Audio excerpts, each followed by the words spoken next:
আলহামদুলিল্লাহ খুবই ভালো। আমাদের বিকেল 6টা পর্যন্ত সন্ধ্যা 6টা পর্যন্ত আমাদের ভোট ছিল। এখন এই মুহূর্তে ভোট সম্পূর্ণ শেষ। এখন শুধু গণনার পালা। ভোট গণনার পরে আমাদের ফলাফল ঘোষণা হবে, সেই অপেক্ষায় আছে। জয়ের বিষয়ে কতটুকু আশাবাদী আপনি? 100%, শতভাগ। ভাইয়া অনেক সাহস দিচ্ছে। শতভাগ। ইনশাল্লাহ আমার জয়ের বিষয়ে আমি শতভাগ আশাবাদী, কারণ আমার যার সম্মানিত ভোটার আছে, আমার ভাই বোনেরা সবাই আমাকে অনেক ভালোবাসে। তারা আমাকে আশ্বাস করেছে আমি পাস করব। ইভেন সবাই ভোট দিয়ে বের হয়ে আমাকে বলেছে, আমাকে ভোট দিয়েছে।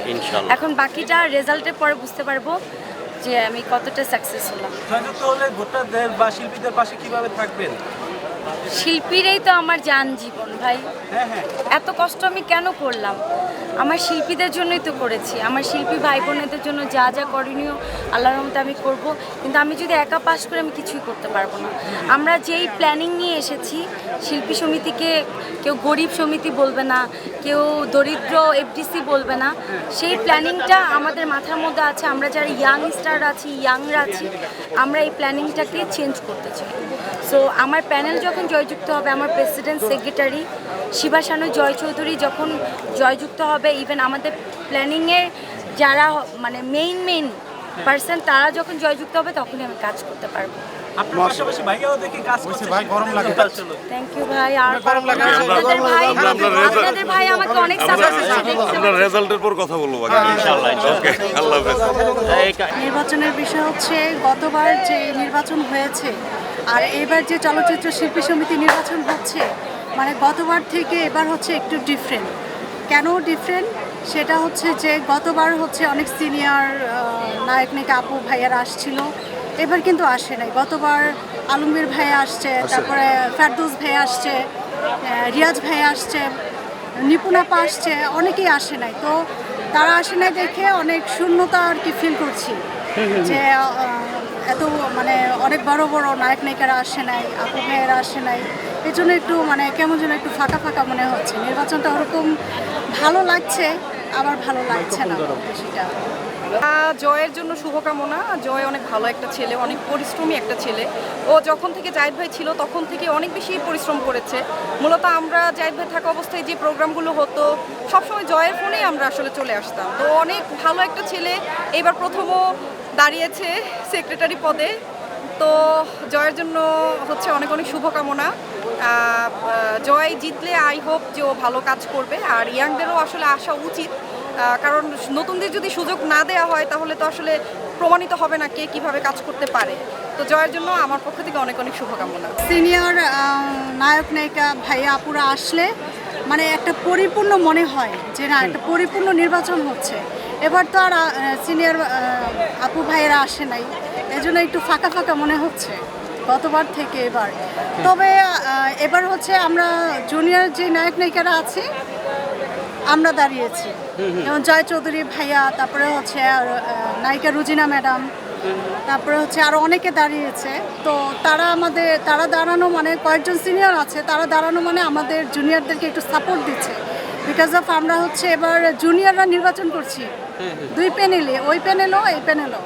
তার মানে কি এবার জুনিয়র নির্বাচন হচ্ছে নাকি? জুনিয়র এখন তো সিনিয়র ভাইয়া আপুরা তো আসছে না। রিয়াজ ভাই নাই, তারপরে হচ্ছে ফেরদৌস ভাই নাই, নিপুণাপু নাই। নিপুণাপু তো নির্বাচন করেছিল একসময়। হ্যাঁ, আসলে ওনারা কি রাজনীতির প্রতিহিংসার কারণেই নাই নাকি ওই শিল্পী সমিতির প্রতি অভিমান করে নেই? না, এই যে জুলাই আন্দোলন হলো না, ওর পর থেকে তো ওনারা আওয়ামী লীগ করে, সেজন্য আর কি ওনারা নাই, বাংলাদেশে নাই মনে হয়। শিল্পীরা কি বিএনপি, আওয়ামী লীগ, এনসিপি, জামাত করা উচিত কিনা, নাকি শিল্পী তাদের কাজ নিয়ে ব্যস্ত থাকা উচিত? কোনটা মনে হয়? এটা যার যার ব্যক্তিগত ব্যাপার। কেউ মানে অভিনয়ও করবে, আবার হচ্ছে রাজনৈতিকও করবে, এটা যার যার মনের ব্যাপার। সবার একটা পার্সোনাল একটা পছন্দ থাকতে পারে না? থাকতে পারে। হ্যাঁ, এটাই। নির্বাচন মানেই তো হচ্ছে একটা উৎসব মুখর পরিবেশ। এটা হচ্ছে নির্বাচন আসলে মনে হয় যে ঈদের থেকেও বেশি আনন্দ এখানে। সব সিনিয়র জুনিয়ররা এখানে উপস্থিত থাকেন। আর নির্বাচনের আগে থেকেই তো এফডিসিতে একটা আমেজ থাকে, এটা আপনারা সবাই জানেন। আর নির্বাচনের দিন তো আমাদের বহু প্রতীক্ষিত একটা সময়, ভোট দেওয়ার সময়। তা আমি হচ্ছে ভোটারদের ভোট দেওয়ার আগ মুহূর্ত পর্যন্ত যে একটা মানে কি বলে এটাকে, গুরুত্ব থাকে, সবার যে একটা গুরুত্ব প্রায়োরিটি দেওয়া, সেটা আসলে অনেক বেশি এনজয় করি। এখন ভোট দিয়ে আসছি, দেখা যাক কখন রেজাল্টের উপরটাই আসলে সবার কমপ্লেন। নির্বাচনের সময় সবাইকে দেখা যায় এবং সবার ফোনও পাওয়া যায়, বাট নির্বাচনের পরে আসলে ওইভাবে পাওয়া যায় না। তারপরে হয় কি, শুধুমাত্র তো সমিতিকে দোষ দিয়ে লাভ নেই, দেখা যায় সবারই তো পার্সোনাল লাইফ আছে, দেখা যায় অনেকে হয়তো পার্সোনাল লাইফ নিয়ে ব্যস্ত, আর আমাদের শিল্পীরা তো ম্যাক্সিমাম বাইরের দেশে সেটেল হয়ে গিয়েছে। তো বিভিন্ন কিছুতে দেখা যায় যখন হয়তো আমাদেরকে ডাকা হয়, হয়তো আমরা ওইভাবে সময় দিতে পারি না, দ্যাটস ওয়াই হচ্ছে আমাদেরকে দেখা যায় না।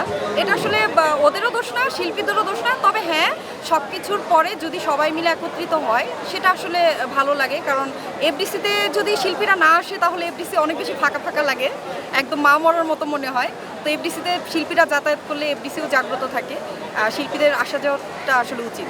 আসলে আমরা তো সাধারণ শিল্পীদের তো আসলে ওইভাবে চাওয়া পাওয়ার কিছু থাকে না। আমার যেটা চাওয়া যে আমরা শিল্পী হিসেবে যাতে আমাদের একটা সিকিউরিটি থাকে এবং আমরা যাতে একটা শিল্পী হিসেবে সম্মান পাই, এটাই আসলে আমাদের চাওয়া। আর দিন শেষে হচ্ছে শিল্পী সমিতির কিছু কার্যক্রম আছে, সেগুলো যাতে ওরা সুষ্ঠুভাবে পরিচালনা করে। আসলে কার্যক্রমগুলো সম্পর্কে তো আমাদের সাধারণ শিল্পীদের অত বেশি ধারণা থাকে না, ওরাই জানে ক্যাবিনেটের। তো যেই কাজগুলো আছে সেগুলো যাতে সুন্দর মতো ওরা পরিচালিত করে। আমি জানি না ভাইয়া, সাকিব ভাইয়ের মনের মধ্যে কি আছে সেটা আমি কিভাবে বলবো, আমি জানি না সেটা। উনি কেন আসেন নাই সেটা উনিই জানেন। না, আমি হচ্ছে যতটুকু দেখেছি এই পর্যন্ত সুষ্ঠুভাবে সব কিছু পরিচালিত হচ্ছে। এখন অবধি আমি কাদা ছড়াছড়ি কোনো আভাস পাইনি এবং দেখিও নি। তারপরে যেহেতু দুইটা প্যানেল, একটু তো রেষারেষি থাকবেই। এটা আসলে রেষারেষি নিজেদের মধ্যে হয় না, আমি যেটা মনে করি থার্ড পার্সন এগুলা করে। কিছু মানুষ আছে যারা এই প্যানেলে গিয়ে কিছু কথা বলবে, আবার ওই প্যানেলে গিয়ে কিছু কথা বলবে। তো ওই ধরনের মানুষগুলোর কারণেই আসলে কাদা ছোড়াছড়ি হয়। বাট এইবার আমি দেখেছি যে দুইটা প্যানেলই, জয় এবং মুক্তি আপু দুজন যাই করেছে মিলেমিশেই সব কিছু করেছে। তা আমার মনে হয় না যে এইবার আসলে গতবারের মতো এতটা কাদা ছোড়াছড়ি। যারা আছে তারা তো আসলে আমাদের বন্ধু বান্ধব, ফ্রেন্ড সার্কেল এরকম। বাট যখন সিনিয়ররা থাকেন তখন মনে হয় যে না, আমাদের মাথার উপরে একটা ছাদ আছে, আমরা আসলে সেফ, আমরা শিল্পী হিসেবে নিজেকে সেফ ফিল করি। তো সেই জায়গাটা থেকে অবশ্যই হচ্ছে অনেক বেশি মিস করছি আমাদের সিনিয়র যারা ছিলেন আগের ক্যাবিনেটে, তাদেরকে মিস করছি। এই তো। কাকে বেশি মিস করেন, জাহিদ খান না নিপুণকে? অবভিয়াসলি জাহিদ ভাই, কারণ নিপুণ থাকা অবস্থায় আমি আসলে ওরকম, আমি এফডিসিতে কোনো প্রোগ্রামেই ইনভাইটেশন পাইনি এবং আসিও নি। তো যতটুকুই পেয়েছি, যাই করেছি সেটা জাহিদ ভাইয়ের অবস্থায়। তো আজকেও আমি জাহিদ ভাইকে অনেক বেশি মিস করছি, কারণ হচ্ছে আজকে আমি ঢোকার পর থেকে যেই পরিবেশটা দেখতে পেয়েছি, আমি আসলে এবার দিয়ে 4 বার ভোট দিলাম। তো গত 3 বার আমি এরকম পরিবেশ আসলে দেখিনি, কারণ সিকিউরিটির অনেক বেশি অভাব ছিল। আগে যেরকমভাবে পুলিশ প্রশাসন যেই একটা সিকিউরিটি ছিল, এবার সেটা নেই। ইনফ্যাক্ট পারে না বাইরের মানুষজন এসে কেন্দ্রের মধ্যে ঢুকে যাচ্ছে, এরকম একটা অবস্থা। তো এইটা আমার কাছে একদমই ভালো লাগে নাই। আমি গেট থেকে ঢোকার সময় থেকেই আমি মিস করছি জাহিদ ভাইকে, যে জাহিদ ভাই থাকা অবস্থায় আসলে সিচুয়েশনগুলো আরেকটু ডিসিপ্লিন ছিল। এবার নেই এইবার আসলে অতটা ডিসিপ্লিন নেই। আসলে। জাহিদ খান নেই সেজন্য না, আইন শৃঙ্খলা বাহিনীর তো নাই ওইভাবে, আমার তো চোখেই পড়েনি তেমন একটা। জাস্ট হচ্ছে কেন্দ্রের ওখানে কয়েকজন দেখলাম, গেটে কয়েকজন, বাট তারা আসলে এফডিসিটাকে ঘিরে মানুষের এত বেশি আগ্রহ, এত বেশি আকর্ষণ। আর যখন নির্বাচন হয়, বাইরের মানুষ কিন্তু অনেকেই অপেক্ষায় থাকে যে কিভাবে এই নির্বাচনের সময় এখানে ঢুকবে। তো সেই জায়গা থেকে যতটুকু সিকিউরিটি রাখা হয়েছে, আমার মনে হয় যে এটা আমাদের এফডিসির জন্য এনাফ না, কারণ এখানে আজকে অনেক শিল্পীরা আসবেন, তো আরও বেশি সিকিউরিটি দরকার ছিল।